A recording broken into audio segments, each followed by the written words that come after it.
now we talking about man and woman. You got it, bro. Genesis chapter 2, verse 15. And the Lord power took the man and put him into the Garden of Eden. Took the man. This is what he's doing to the man. Go. And dress it and to keep it. And the Lord power commanded the man, saying, Wait. He put Adam in the Garden of Eden, which is the whole encompassed earth, starting with the mother, the real motherland, which is the Fertile Crescent, you know, in the Middle East over there, right? He put the man there and told him to dress and keep the earth. Go ahead, bro. And of every tree of the garden thou mayest freely eat, but of the tree of knowledge of good and evil thou shalt not eat of it. But of the knowledge, you can eat every tree in the garden. You can do whatever you want, basically. But the knowledge, the tree of the knowledge of good and evil, which is that duality of knowing right and wrong, of sinning and not sinning, may you not eat of. Thou shalt not eat of it, for the day that thou eatest thereof, thou shalt surely die. Because the day that you eat, that you learn about that there's a such thing as good and evil, you're going to die. Now you got to die because you're never going to fully know good until you know evil.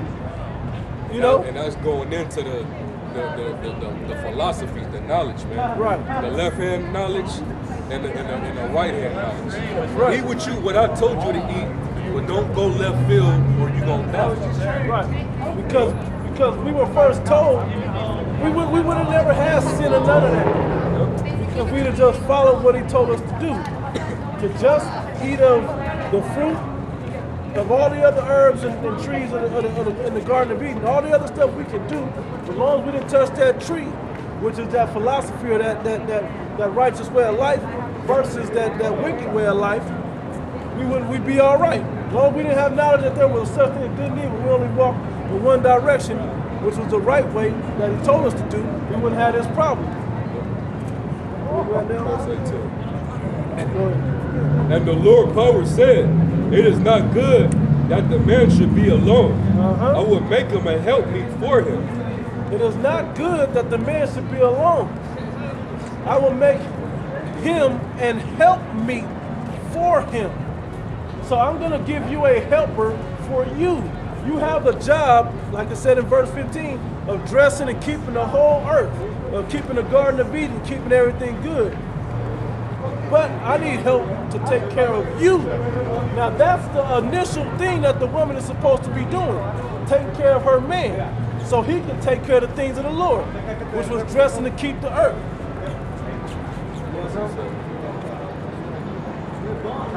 So rock.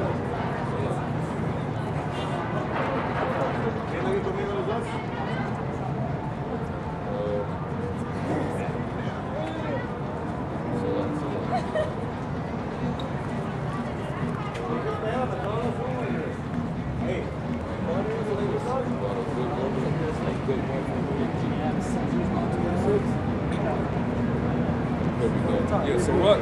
Chapter 26, verse 1. Blessed is the man that have a virtuous wife, for the number of his days shall be doubled. A virtuous woman rejoice of her husband, and he shall fulfill the years of his life in peace. And that's when a woman is helping you. When you go to Proverbs 31, it lists specific things. Not the complete things, but specific. Yeah, that's a scary sign, isn't it? It's a specific thing that women should be trying to do. That's not it, though. But those are some specific things that a virtuous woman would do, that all women should be attempting to do and be able to do with that mind state of a virtuous woman. And a good wife, and that's what you were created for. Come on, bro. A little more.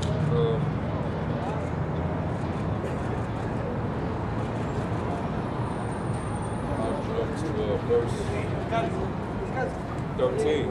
The grace of a wife delighteth her husband, and her discretion will fatten his bones. And her discretion will fatten his bones, knowing when to keep her mouth shut.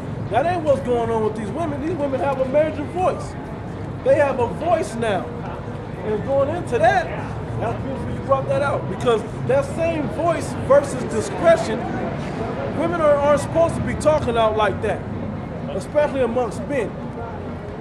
you know, they supposed to hold a certain level of discretion. But since women's liberation came about, matter of fact, I wrote this. Man, hold on. It came about in the late 60s. Well, I think it was 1967, 1968, which was also known as the feminist movement.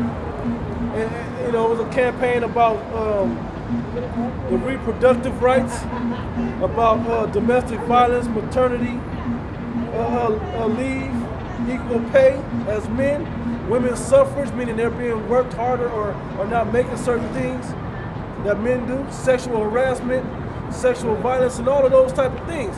They had a voice, and those were a lot of the issues and campaigns that they were about. Now realizing when Aaron Russo was talking to, he didn't say who he was talking to. Aaron Russo, brought that out About the chip? about the chip and the women's vehicle. Nick Rockefeller. Yeah, he was talking to Nick Rockefeller. So Nick Rockefeller, he was like, you know what the feminist movement was about? He was like, yeah, you know, so everybody's equal. Like, man, it's stupid. What it was for was to take the parent from raising the children, first off. Take the woman out of the house from raising the children. Then allowing the woman to do the same duties as a man, now that's part of Willie Lynch right Take there. the man out the house. Yeah, and then which takes the man out the house, the need for the man out the house. Right, so now they're both earning wages and things like that. Also, you can now tax both, because they was only taxing the worker. But now when she's labeled as a full-fledged citizen, just like a man is, that's another body to tax. So now they get taxes off the man and the woman now. And then guess what? They got their full system or school system set up to now they're teaching you what they want the children to know. They're institutionalizing your children. So if you want your child to be born and fear the Lord, you can't do that now when the parents aren't in the home, when they're all too busy at work, trying to earn a living wage. More so for the Negro, Latinos, and Native Americans on earth. You know, but that goes for everybody, and that's all a form of control. You know, so back to Genesis, go to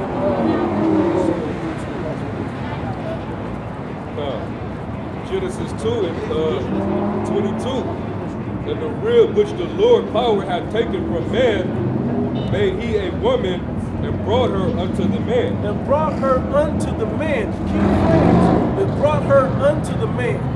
He made them where they can now have a union between each other, and he brought her unto the man. He didn't bring the woman unto her to serve her.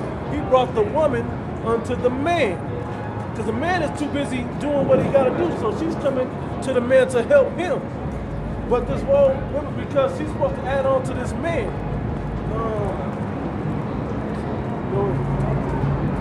1 Corinthians chapter 11, verse 8. For the man is not of the woman, but the woman of the man. Yep. Neither was the man created for the woman, but the woman for the man. The woman was created for the man to help him do the things that he needs to get done. So if he's out dressing and keeping the earth proper and everything else, and all the animals in order and everything, somebody needs to be cooking dinner for this man. Somebody needs to be making sure the children are well kept for this man. And then the man comes in and keeps the instruction going. And if you look at society as a whole over the timeline, because a lot of you people forgot about that this was ever possible, but when it was like that before women's liberation, the man would actually come to the house, instruct what needs to get done and why, or not even necessarily why, but what needs to get done. They would execute. He'd go off to work and do what he got to do, come back in, and society was better. The people were closer to the Lord and everything else. But now, it's all haywire. They ain't got it to where they don't even want the man in the house no more. Okay. Keep going. Keep going. And Adam said, this is now bone of my bone, flesh of my flesh.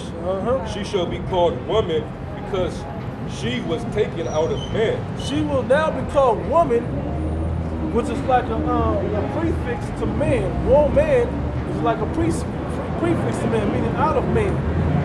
You know, like if the man is this being, then she's meant to be lesser than the man on purpose for a reason.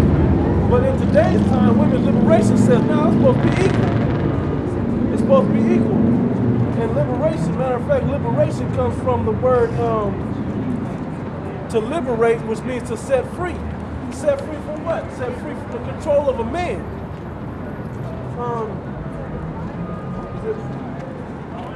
Where is that? It says, it's further down in Corinthians 11. You still hold that.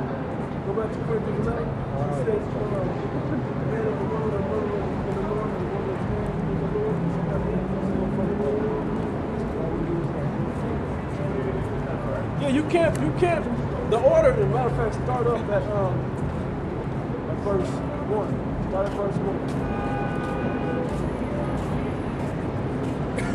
1 Corinthians chapter 11, verse 1.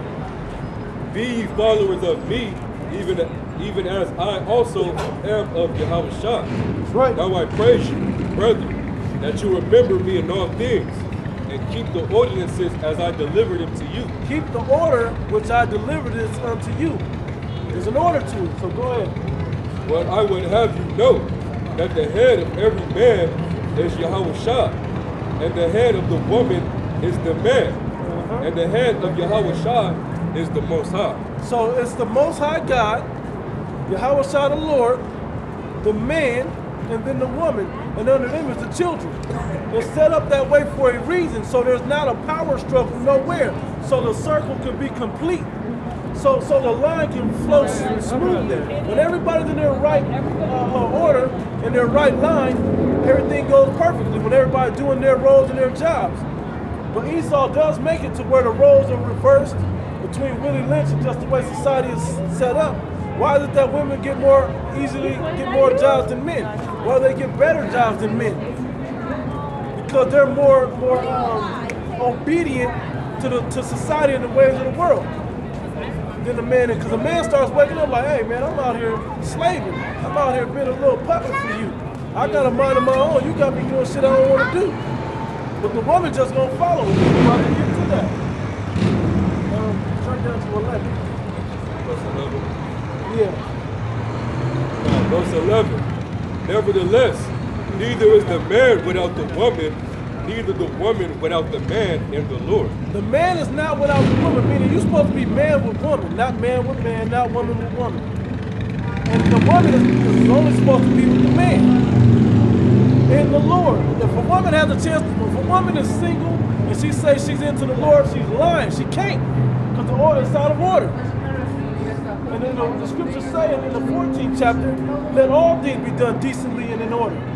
So he, and you know, you can't, how you gonna get to the Lord or the Heavenly Father without the man being in there that's connected to the Lord, which is connected to the Heavenly Father. So any woman talking that she's all into the Lord and ain't looking for a man to help her get all the way to the top, stay away from that demon.